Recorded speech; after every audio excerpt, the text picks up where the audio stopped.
B. Potensi zakat wakaf di Indonesia. Berdasarkan penelitian, dapat disimpulkan bahwa program zakat dikelola oleh National Board of Zakat atau Basnas. Basnas di lembaga zakat provinsi, kota, atau kabupaten tingkat, dan swasta atau LAS, lembaga amil zakat di Indonesia, mampu memberi kontribusi positif bagi program pengentasan kemiskinan. Kinerja lembaga-lembaga amil di negeri ini dalam hal distribusi cukup mengesankan. Dalam hal jumlah para mustahik yang dapat ditangani oleh lembaga amil negeri ini, menurut data yang dikeluarkan oleh Basnas tahun 2013 menunjukkan bahwa jumlah penerima manfaat zakat mencapai 1,8 juta orang pada tahun 2012 atau sekitar 6,3% dari total penduduk miskin negeri ini. Meskipun peningkatan dalam aspek distribusi zakat, perolehan zakat yang sebenarnya di negara ini jauh dari potensi yang ada. Ada kesenjangan yang besar antara keduanya. Menurut seorang ahli telah menghitung bahwa potensi zakat di negara itu mencapai 3,4% dari PDB atau sekitar 217 triliun. Potensi ini dapat dibagi menjadi 3 kelompok. Yang pertama, potensi zakat individu atau rumah tangga, potensi zakat perusahaan, dan potensi zakat dari deposito pribadi di bank umum, BPR, dan deposito di bank syariah. Sedangkan untuk praktek wakaf sudah dikenal di berbagai kelompok masyarakat manusia jauh sebelum Islam muncul. Salah satu tujuan mereka mengeluarkan sebagian harta mereka adalah untuk membangun tempat penyembahan. Wakaf untuk masjid merupakan salah satu bentuk wakaf yang paling awal yang mereka lakukan.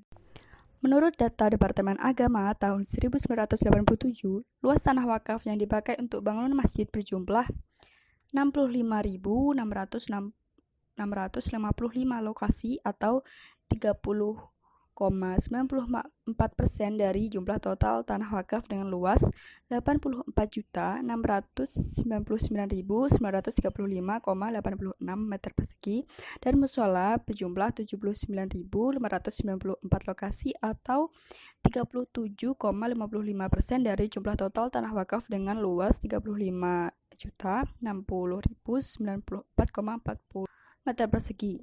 Berdasarkan penelitian yang dilakukan Suhadi dari 426 orang responden, sebanyak 287 atau 67,4% menjawab tanah wakaf yang dikelola bukan dimanfaatkan untuk usaha produktif, sedangkan tanah yang dikelola secara produktif yaitu 32,6% digunakan untuk perkebunan 61,7%, sawah 9,4%, tambak ikan 8,25%, ladang 7,7%, dan lain-lain 5,7%.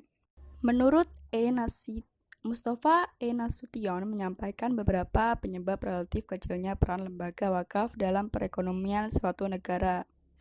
Ungkapan Nasution tersebut menunjukkan bahwa peran wakaf sebenarnya dapat ditingkatkan untuk kemaslahatan umat di berbagai bidang.